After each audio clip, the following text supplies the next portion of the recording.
The same neural circuit that keeps your heart beating also keeps you replaying a clumsy conversation from last Tuesday.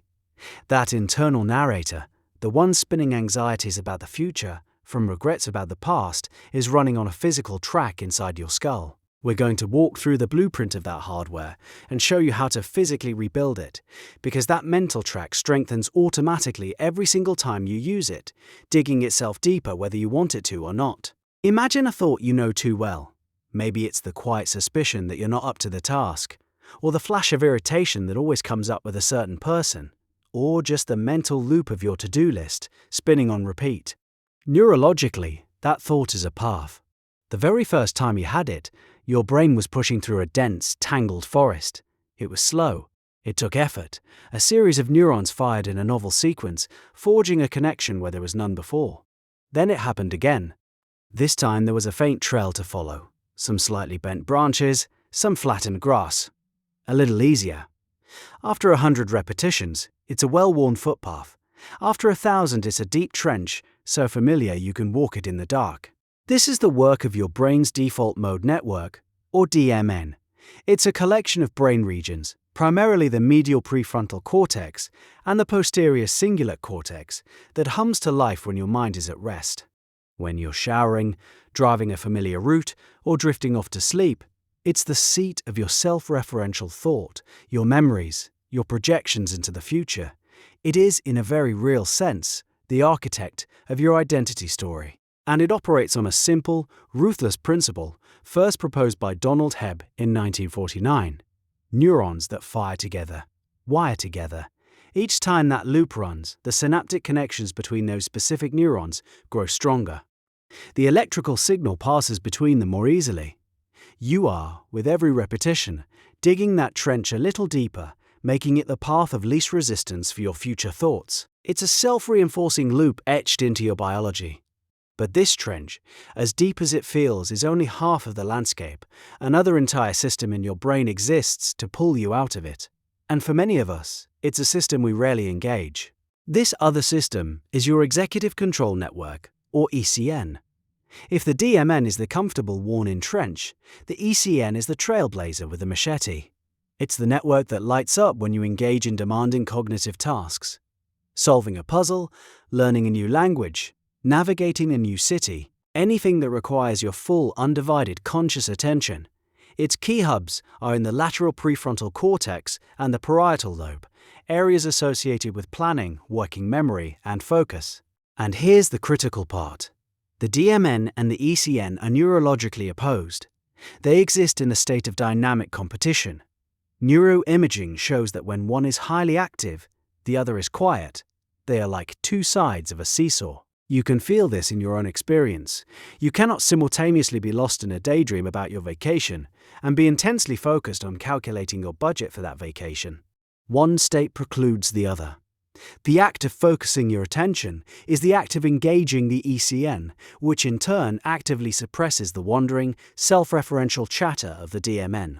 This is a measurable reallocation of blood flow and electrical activity in your brain.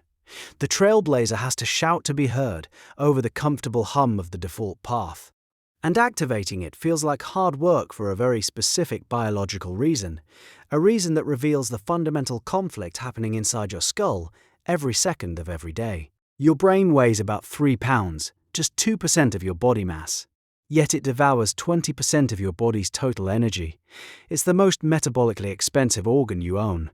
For our ancestors, calories were scarce and survival was precarious. An energy-efficient brain was a major evolutionary advantage. As a result, your brain has become an undisputed master of conservation. It is fundamentally lazy in the most strategic way possible. And this is the core of the problem. Following the deep trench of the default mode network is incredibly cheap. It's neural coasting. The path is already carved. The connections are strong. It takes almost no energy to let your mind drift down that familiar course. Engaging the executive control network, by contrast, is a high-burn activity. It's the neural equivalent of a deadlift. It consumes immense amounts of glucose and oxygen. It's metabolically expensive. So your brain, guided by millions of years of evolution, has a powerful built-in bias toward the default path. Every time you have a choice between a familiar, automatic thought pattern and a new deliberate one, your biology is pushing you toward the familiar. The resistance you feel when trying to break a mental habit is real. It's the physical sensation of your brain trying to manage its energy budget. Critics of deliberate mental training often point to this, saying we should follow our natural currents, that this efficiency must be good. But that system was optimized for a physical world of immediate threats, not a modern world of abstract anxieties. The cost of that ancient efficiency is your ability to adapt. So how do you override a system so deeply wired for survival? The process begins with a tiny, almost unnoticeable signal that your brain produces when it senses a mistake. Buried deep in the center of your brain is a structure called the anterior cingulate cortex, or ACC. For our purposes, you can think of it as the brain's smoke detector. It's a sophisticated error detection circuit. The ACC doesn't care about big or small mistakes. It just registers one thing: a mismatch, a conflict between your expectation and the outcome. It fires when you intend to say one word, but another comes out. It fires when you reach for a light switch in a dark room, and it's not where you remember it being. It fires when you're singing along to a song and hit a sour note. That jolt, that brief moment of whoops, that's the ACC in action, and it fires when you catch yourself in a habitual thought pattern that you have decided is no longer useful. You're spinning in a loop of self-criticism, and a small, quiet part of you observes, "There I go again." This isn't helping. That moment of recognition, that flicker of awareness, is a biological event. It's your ACC sending up a flare. This signal is a wave of neural activity that says, in essence, alert. The autopilot is off course.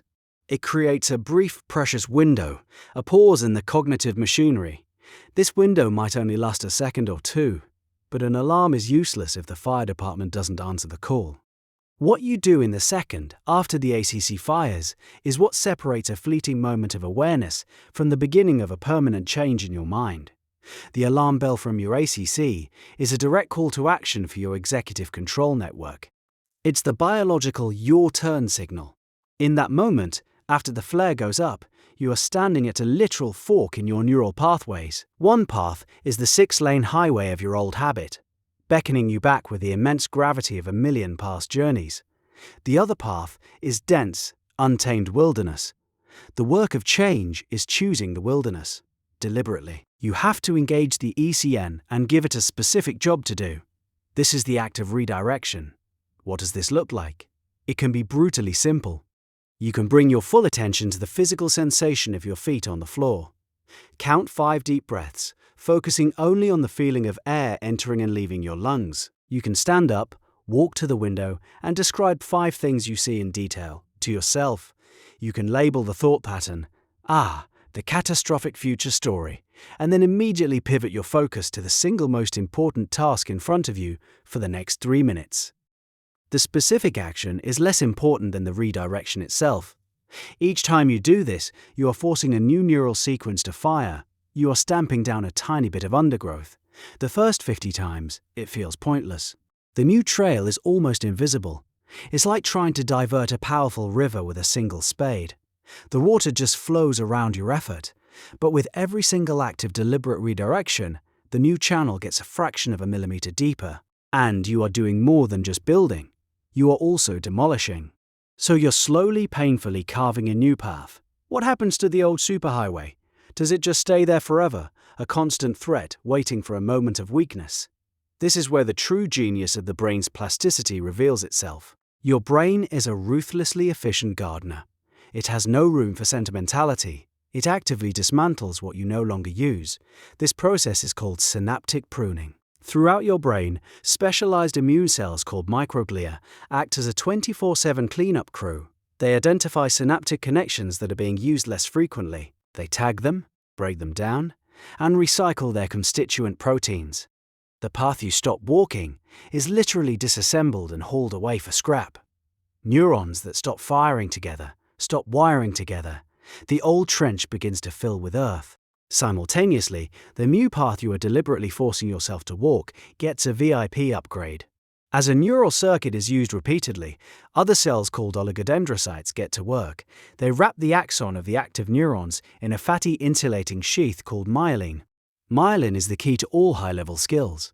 It's what separates a clumsy beginner from a master musician. This myelin sheath prevents the electrical signal from leaking out, forcing it to jump between gaps in the sheath.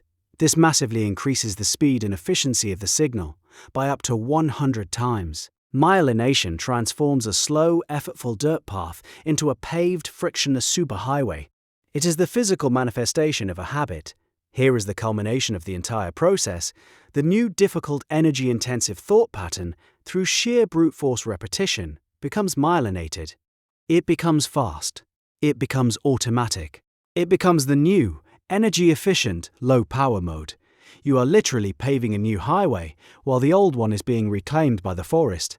Eventually, you reach a tipping point. Your brain's fundamental drive to conserve energy begins to work for you, not against you. It becomes metabolically cheaper to take the new healthy path than it was to take the old destructive one. The old worry about that conversation from last Tuesday? The neural circuit that kept it alive has been pruned for lack of use. The biological resources that sustained it have been reallocated to a new circuit. A circuit that might automatically focus on your breath when you feel stressed, or that seeks evidence of your competence when you feel doubt. The brain that falls into the old worry is a physically different object from the brain that has built a new default. You have completed the construction project, and the foreman was your own focused attention. This reveals the most empowering truth of modern neuroscience. You are not merely managing your thoughts, you are a neuro-architect. With the simple, repeated tool of focused attention, you are actively selecting which connections in your brain get reinforced, myelinated, and turned into superhighways, and which get marked for demolition. It feels like abstract, invisible mental work, but the result is a concrete, physical change in the wetware of your brain. The person who feels trapped by a recurring thought pattern has a brain with a deep, highly myelinated trench for that pattern. The person who is free of it has a brain where that trench has been filled in, and a new highway has been built somewhere else. It is the same person. Same name. Different wiring entirely. Your thoughts are not some unchangeable essence of who you are. They are simply a place your brain has learned to go. And you can always give it a new address. This entire mechanism explains why the same person can seem like a completely different human being after a decade, which is a story about a different kind of